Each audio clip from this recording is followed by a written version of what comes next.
ಇವತ್ತಿನ ವಿಡಿಯೋದಲ್ಲಿ ತುಂಬಾ ಆರೋಗ್ಯಕರವಾಗಿರುವಂಥ ಒಂದು ಉಂಡೆ ರೆಸಿಪಿ ತೋರಿಸ್ತಾ ಇದ್ದೀನಿ. ನನ್ನ ವಿಡಿಯೋದಲ್ಲಿ ಎಷ್ಟೊಂದು ಲಡ್ಡು ರೆಸಿಪಿ ನೋಡಿರ್ತೀರ. ಇವತ್ತು ನಾನು ಕುಚ್ಚಲಕ್ಕಿ ಉಂಡೆ ಯಾವ ರೀತಿ ಮಾಡೋದಂತ ತಿಳಿಸ್ಕೊಡ್ತೀನಿ. ಇದಕ್ಕೆ ಮೊದಲು ನಾನು 1 ಕಪ್ ಅಷ್ಟು ಕುಚ್ಚಲಕ್ಕಿ ತೊಗೊಂಡಿದ್ದೀನಿ. ಬ್ರೌನ್ ರೈಸ್ ಅಂತ ಕರೀತಾರೆ ಇದನ್ನು ಒಂದು 4 ರಿಂದ 5 ಸಲ ಚೆನ್ನಾಗಿ ನೀರಲ್ಲಿ ತೊಳ್ಕೊಬೇಕು. ನೋಡಿ, ತೊಳೆದಿರೋದನ್ನು ಒಂದು 4 ರಿಂದ 5 ಸಲ ಚೆನ್ನಾಗಿ ತೊಳ್ಕೊಂಡಿದ್ದೆ. ಅದನ್ನು ನಾನು ನೀರನ್ನೆಲ್ಲ ಸೋಸ್ಕೊಳ್ತಾ ಇದ್ದೀನಿ. ಅದಕ್ಕೆ ಸ್ಟ್ರೈನರಿಗೆ ಹಾಕಿ ಒಂದು 10 ನಿಮಿಷ ಹಾಗೆ ಬಿಡಬೇಕು. ಎಕ್ಸ್ಟ್ರಾ ಇರೋ ನೀರೆಲ್ಲ ಹೋಗಿ ನೋಡಿ, ನೀರೆಲ್ಲ ಕಂಪ್ಲೀಟಾಗಿ ಡ್ರೈನ್ ಆಗಿದೆ ಇದರಲ್ಲಿ. ಇದನ್ನು ನೀವು ಈ ರೀತಿ ಸೋಸ್ಕೊಳ್ಳೋದಲ್ಲ ಅಂದರೆ ಕಾಟನ್ ಬಟ್ಟೆ ಮೇಲೆ ಹಾಕಿ ಸ್ವಲ್ಪ ಡ್ರೈ ಸಹ ಮಾಡ್ಕೋಬಹುದು. ನಾನಂದರೆ ಅಕ್ಕಿನ ತೊಳೆದೆ ಹಾಗೆ ನಾವು ಬಳಸ್ಕೊಂಡ್ರೆ ಸ್ವಲ್ಪ ಕಹಿ ಬಂದಂಗೆ ಆಗುತ್ತೆ. ಅಕ್ಕಿಯಲ್ಲಿ ಸ್ವಲ್ಪ ಧೂಳು ಎಲ್ಲ ಜಾಸ್ತಿ ಇರುತ್ತಲ್ಲ, ಅದಕ್ಕೆ ನಾನು ಚೆನ್ನಾಗಿ ತೊಳೆದ್ಬಿಟ್ಟು ಅದನ್ನು ಆ ರೀತಿ ಸ್ಟ್ರೈನ್ ಮಾಡ್ಕೊಂಡಿದ್ದೀನಿ. ಇದನ್ನು ಇವಾಗ ಸ್ವಲ್ಪ ಎಣ್ಣೆ ಏನು ಹಾಕಬಾರ್ದು, ತುಪ್ಪ ಏನು ಹಾಕೋಬಾರ್ದು, ಹಾಗೇ ಡ್ರೈ ಸ್ವಲ್ಪ ಹುರಿಬೇಕಾಗುತ್ತೆ. ಹೈ ಫ್ಲೇಮಲ್ಲಿ ಇಟ್ಕೊಂಡು ಹುರಿಯಿರಿ. ನೋಡಿ, ಸ್ವಲ್ಪ ಬಿಳಿ ಬಿಳಿಯಾಗಿ ಬರುತ್ತೆ ನೋಡಿ, ಅಲ್ಲಿ ತನಕ ಹುರ್ಕೋಬೇಕು. ಹೈ ಫ್ಲೇಮಲ್ಲಿ ಇಟ್ಕೊಳ್ಳಿ. ಸ್ವಲ್ಪ ಈ ಥರ ಚೇಂಜ್ ಆಯ್ತು ಅನ್ನುವಾಗ ಸ್ವಲ್ಪ ಮೀಡಿಯಮ್ ಫ್ಲೇಮಲ್ಲಿ ಇಟ್ಕೊಂಡು ಹುರ್ಕೊಳ್ಳಿ.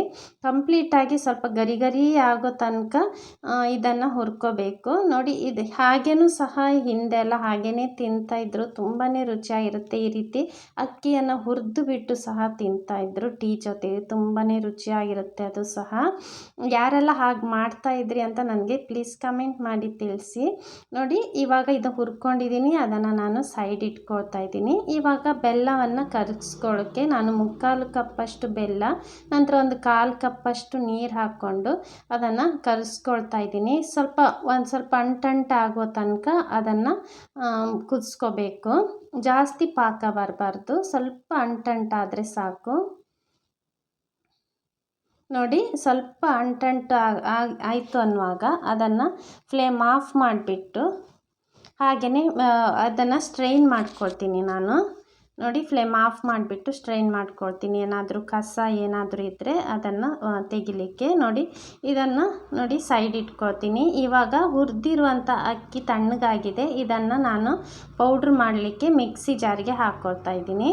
ಇದ್ರ ಜೊತೆಗೆ ನಾನು 1 ಕಪ್ಪಷ್ಟು ತೆಂಗಿನಕಾಯಿ ತುರಿ ಹಾಕ್ಕೊಳ್ತಾ ಇದ್ದೀನಿ. ತುಂಬಾ ರುಚಿಯಾಗಿರುತ್ತೆ. ಕೊಬ್ಬರಿ ಇದ್ದರೆ ಅದನ್ನು ಸಹ ಹಾಕ್ಕೋಬಹುದು. ನಾನು ಹಸಿಯಾಗಿ ಹಾಕ್ಕೊಂಡಿದ್ದೀನಿ. 1-2 ಏಲಕ್ಕಿ ಹಾಕ್ಕೊಂಡಿದ್ದೀನಿ. ಇದನ್ನು ನುಣ್ಣಗೆ ಪುಡಿ ಮಾಡ್ಕೋಬೇಕು. ನೋಡಿ, ನಂತರ ನಾನಿಲ್ಲಿ ತುಪ್ಪವನ್ನು ಒಂದು ಬಾಣಲೆಗೆ ತುಪ್ಪವನ್ನು ಹಾಕ್ಕೊಳ್ತಾ ಇದ್ದೀನಿ, 1 ಟೀ ಸ್ಪೂನಷ್ಟು. ನಂತರ ಸ್ವಲ್ಪ ಗೋಡಂಬಿನ ಹಾಕ್ಕೊಂಡು ಅದನ್ನು ಹುರ್ಕೊಳ್ತಾ ಇದ್ದೀನಿ. ಗೋಡಂಬಿ ಎಲ್ಲ ಹಾಕಬೇಕಂತ ಇಲ್ಲ, ಹಾಗೆಯೇ ಸಹ ಉಂಡೆ ಮಾಡ್ಕೋಬಹುದು, ಇಷ್ಟ ಇರೋರು ಹಾಕ್ಕೋಬಹುದು.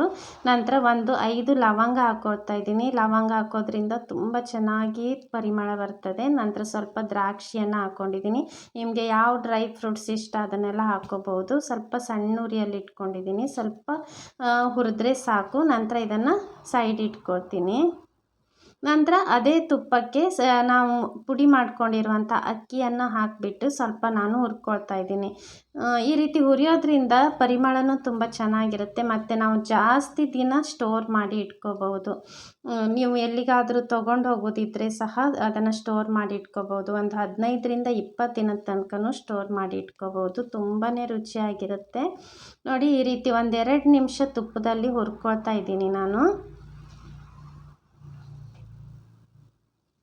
ನೋಡಿ, 1-2 ನಿಮಿಷ ಹುರ್ಕೊಂಡಿದ್ದೀನಿ. ನಂತರ ಇದಕ್ಕೆ ನಾನು ಹುರಿದಿರುವಂತಹ ಡ್ರೈ ಫ್ರೂಟ್ಸ್ ಏನಿದೆ ಅದನ್ನು ಹಾಕ್ಕೊಳ್ತಾ ಇದ್ದೀನಿ. ಏಲಕ್ಕಿಯನ್ನು ನಾನು ಮೊದಲೇ ರುಬ್ಬುವಾಗಲೇ ಹಾಕ್ಕೊಂಡಿದ್ದೀನಿ. ಇಲ್ಲಾಂದರೆ ನೀವು ಏಲಕ್ಕಿ ಪುಡಿ ಸಹ ಹಾಕ್ಕೋಬಹುದು. ಈಗ ಮಿಕ್ಸ್ ಮಾಡುವಾಗಲೇ ಹಾಕ್ಕೋಬೇಕು. ನಂತರ ನಾವು ಬೆಲ್ಲದ ಪಾಕ ಮಾಡಿ ಇಟ್ಕೊಂಡಿದ್ವಲ್ಲ, ಅದನ್ನು ಸ್ವಲ್ಪ ಹಾಕ್ಕೊಳ್ತಾ ನೋಡ್ಕೊಂಡು ಹಾಕ್ಕೋಬೇಕು. ಸ್ವಲ್ಪನೇ ಹಾಕ್ಕೊಂಡು ಚೆನ್ನಾಗಿ ಮಿಕ್ಸ್ ಮಾಡ್ಕೊಳ್ಳಿ. ಈ ಮೆಷರ್ಮೆಂಟಿಗೆ ಪರ್ಫೆಕ್ಟ್ ಆಗಿರುತ್ತೆ. ನಾನು ತೋರಿಸಿರುವಂತಹ ಅಳತೆ ಏನಿದೆ ಅದು ಕರೆಕ್ಟಾಗಿರುತ್ತೆ. ನೋಡಿ, ಇದನ್ನು ಚೆನ್ನಾಗಿ ಮಿಕ್ಸ್ ಮಾಡ್ಕೊಂಡಿದ್ದೀನಿ. ಸ್ವಲ್ಪ ಬೆಚ್ಚಗಾಯಿತು ಅನ್ನುವಾಗ ಅದನ್ನು ಉಂಡೆ ಮಾಡ್ಕೋಬೇಕು. ನೋಡಿ, ಇವಾಗ ಬಿಸಿಯಲ್ಲೇ ಸ್ವಲ್ಪ ನಾನು ಮಿಕ್ಸ್ ಮಾಡ್ಕೊಳ್ತಾ ಇದ್ದೀನಿ. ನಂತರ ಫ್ಲೇಮ್ ಆಫ್ ಮಾಡಿಬಿಟ್ಟು ಅದನ್ನು ಸ್ವಲ್ಪ ಬೆಚ್ಚಗಾಗಲಿಕ್ಕೆ ನಾನು ಸ್ವಲ್ಪ ಹೊತ್ತು ಹಾಗೇ ಬಿಡ್ತಾ ಇದ್ದೀನಿ, ಒಂದು 10 ನಿಮಿಷ. ನೋಡಿ 10 ನಿಮಿಷ ಬಿಟ್ಟಿದ್ದೀನಿ. ಇದನ್ನು ಇವಾಗ ಒಂದು ಟ್ರೇಗೆ ಹಾಕ್ಕೊಂಡು ಅದನ್ನು ಚೆನ್ನಾಗಿ ಇನ್ನೊಮ್ಮೆ ಚೆನ್ನಾಗಿ ಎಲ್ಲ ಕಡೆ ಮಿಕ್ಸ್ ಮಾಡ್ಕೊಳ್ಳಿ. ಸ್ವಲ್ಪ ಬೆಚ್ಚಗಾಯ್ತು ಅನ್ನುವಾಗ ಮಾಡ್ಕೊಳ್ಳಿ. ನಂತರ ಅದನ್ನು ಉಂಡೆ ಮಾಡ್ಕೊಳ್ಳಿ. ನೋಡಿ ಸಿಂಪಲ್ಲಾಗಿ ಈ ಅಕ್ಕಿ ಉಂಡೆ ಮಾಡ್ಕೋಬಹುದು. ಕುಚ್ಚಲಕ್ಕಿ ಉಂಡೆ ತುಂಬಾ ರುಚಿಯಾಗಿರುತ್ತೆ, ಆರೋಗ್ಯಕ್ಕೂ ಸಹ ತುಂಬಾ ಒಳ್ಳೆಯದು. ಬೆಲ್ಲದಿಂದ ಮಾಡಿರುವಂತಹ ಈ ಉಂಡೆ ಆರೋಗ್ಯಕ್ಕೂ ಸಹ ತುಂಬಾ ಒಳ್ಳೆಯದು. ನಿಮಗೂ ಈ ಉಂಡೆ ಇಷ್ಟ ಆಗುತ್ತೆ ಅಂದ್ಕೊತೀನಿ. ಇಷ್ಟ ಆದರೆ ಪ್ಲೀಸ್ ಲೈಕ್ ಮಾಡಿ, ಶೇರ್ ಮಾಡಿ, ನನ್ನ ಯೂಟ್ಯೂಬ್ ಚಾನಲ್ನ ಸಬ್ಸ್ಕ್ರೈಬ್ ಮಾಡಿ, ನನ್ನ ಫೇಸ್ಬುಕ್ ಪೇಜನ್ನು ಫಾಲೋ ಮಾಡಿ. Thank you so much for watching.